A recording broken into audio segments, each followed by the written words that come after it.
Okay guys, so I'm going to just show you a couple of quick tools that I use on a regular basis for my business. Um, that you may find useful. Some of them are free, some of them cost money. So the first one I'm going to show you is free.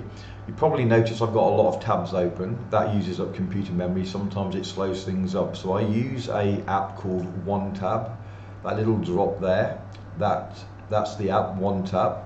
Okay, so I can move all of those tabs into one single tab just by clicking that, and they all disappear, and now you can see all those tabs are open, or rather available in this one tab, and I've got none of those tabs open. That's a free little piece of software that that I really like. So if I want to open up one of those tabs, I just click on it and it will appear right back here, so I can just go anytime I want to all those tabs. Okay, so useful little addition to your browser. I'm using Chrome, but you can add it to most common browsers. So very helpful for those like me that tend to open a lot of tabs. Okay, second piece of software I'm actually using right now, and it's this piece of what I'm actually videoing this with. So this is a piece of software that you can use for example, training purposes. I'm going to be doing something with this picture in just a minute. Okay, so as you saw, I can just draw a nice little arrow. I can put text. I can put shapes if I want to do something, like that. And it's called iTop Screen Recorder that I'm using. So there's a lot of stuff I can do in here. It's a lovely bit of software for recording your screen, for adding text, I can put some text right there on that picture, for example. So if you're doing a presentation or whatever, really nice. So that's iTop Screen Recorder. I've got Pro, and I can't remember how much it is, but it's a one-off payment. I think $35 rings a bell. Maybe I'm wrong. Someone will have to check that. Okay, but mainly what I wanted to show you was what I use for actually recording, screen recording or screenshots. Now you get free software to do screenshots, and that's fine if you just want to do a screenshot that you're not going to edit. But for editing purposes, I use something called Snagit, and I want to show you how that works. So I'm going to run with this image here. So if I wanted to screenshot this image, I would be screenshotting these. I don't want those. So there's two easy ways where you don't even need a screenshot. If I'm going to have that image exactly like that, I would just right click and I would go down to save image as, and I would get that image without those bits. Okay, now those bits, whoops, and this is the other way of doing it. If you click on the image, there you have it without the bits again. So not always. Sometimes when you click on the image you get it, sometimes you don't. But that would have saved me right there. If I was going to do a screenshot, I could screenshot it from there, but not going to do that. Okay, so what I'm going to do, I'm going to use my screenshot. I've just opened it up, and I'm going to click, and I could capture video or I could capture image. We're doing image, so I'm going to click capture, and I'm going to capture it right from here, and I'm going to capture that stuff I don't want. And I could, as I say, I could have done a video, but we're doing an image. So I'm saving that. I'm going to keep needing to move myself. So that's the image that I want. So I'm going to show you how I can now edit this image. So first of all, I don't want that. Now I just showed you there was a way of getting rid of that, but sometimes what I don't want is actually part of the image. So what I would do, I'm going to use a tool called Simplify, and literally I'm just going to do that, and it's gone anyway. Okay, now that's particularly easy with a white background, or a black background. It becomes a little more tricky with the varying different shades. But there you have. So that's my image. Now so if I wanted to put text on that image, I can just open a text box and say whatever I want. I can change the color, I can change the font, and obviously the size, bold or not. I can underline it, etc., etc. All that you could do in a normal document.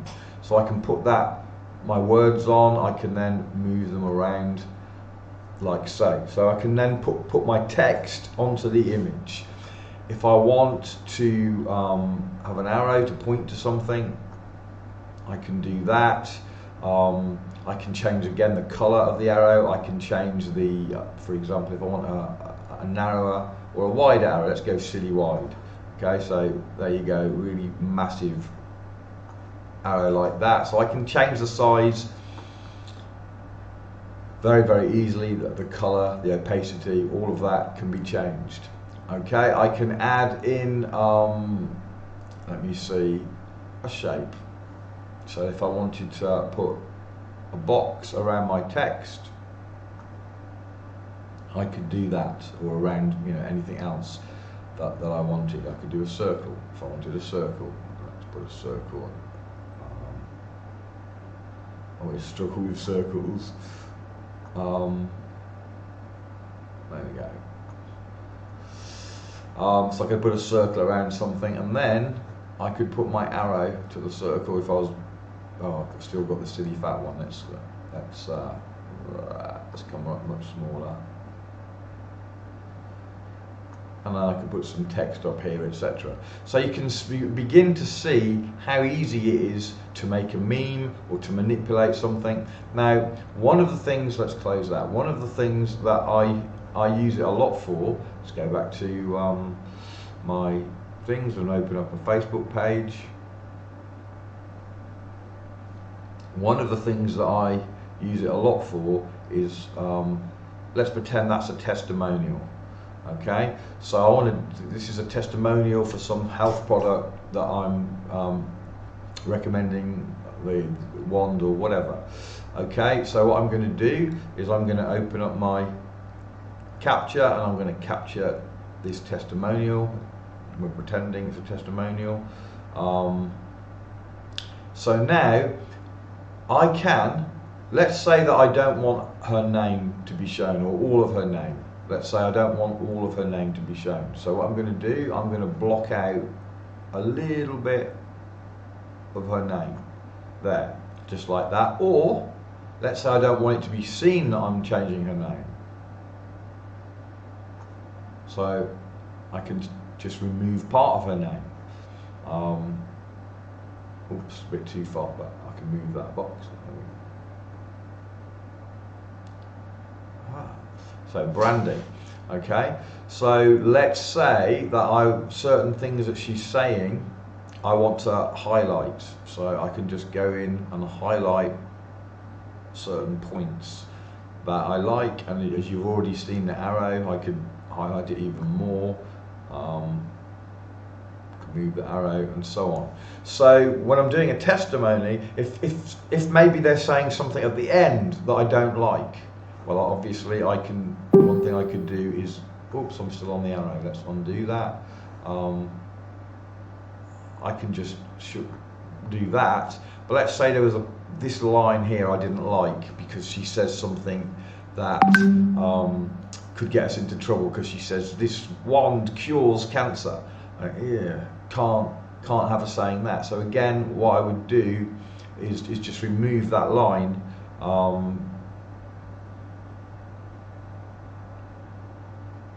Out of it, just like that, to get rid of that dodgy line that would get us into trouble. So that allows me to really easily, quickly manipulate, in the best sense of the word manipulate, manipulate the text, change things, remove names. I can even, let's go back a few spaces. Let me see how many steps I can go back, can't remember. I've done too many things, it's taken a while. There we go. So let's just say, this is very clever that I'm going to show you now. I'm going to click move. I'm going to turn it on here. It's just getting ready. Okay, so I'm going to take Brandy's name and move it over here. How cool is that? So it's another nice little feature. Again, it is easier to do these things when you've got a plain white or black background. You can do it on coloured backgrounds, it's just not quite as clean and sometimes takes a couple of steps. Let's say I want to get rid of that. Now I've shown you how you can get rid of it completely, but sometimes on a colourful background and when it's complicated, sometimes you can't easily get rid of it and you can blur it instead. I've got the intensity so strong it looks, hold on, let's bring the intensity of the blur down a bit. It's still strong. I really I need to do this on coloured. On white you just would never do this.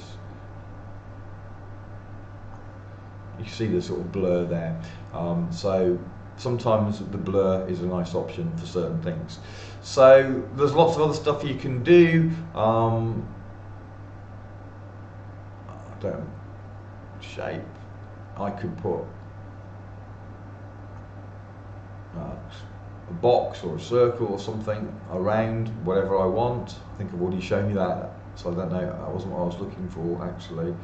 That's what I was looking for. So I can add icons or whatever. Let's say you wanted to say phone me. You can change the size of that, I'm not going to bother, but you can put an icon straight on to your work and so on.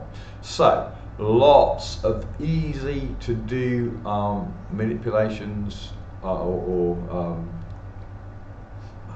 can put a text box if you want to add that to somebody, so you point to somebody and then you write in the text. That's another little thing. That's let's do you can do all different speech bubble kind of things. There you go, more of a speech bubble. So you could attach a speech bubble somewhere and put the text in there, etc, etc, etc. So hopefully you're beginning to see how useful this tool could be. This is Snagit. You could have a free trial, you can try it for free, and it's $63 one-off fee. Other than that, and I wish it was an affiliate program because I'd love to get paid, but it's not. But it's a super cool tool. So there you have it. That's Snagit. You can see the name there, Snagit. Okay, and I showed you one tab, and iTop screen recorder. I don't know whether I don't think it can record itself. I can see it, but it hides it because obviously it doesn't want to interfere with what I'm recording. But it's iTop screen recorder. So there you go, some useful tools for you. I hope you found that helpful, and let me know if any of those tools you end up getting and using and what you thought of them. Love to hear that. Now I've just hidden my iTop, so I've got to find it again to close. Also found it. Fantastic. Hope that was helpful for you guys.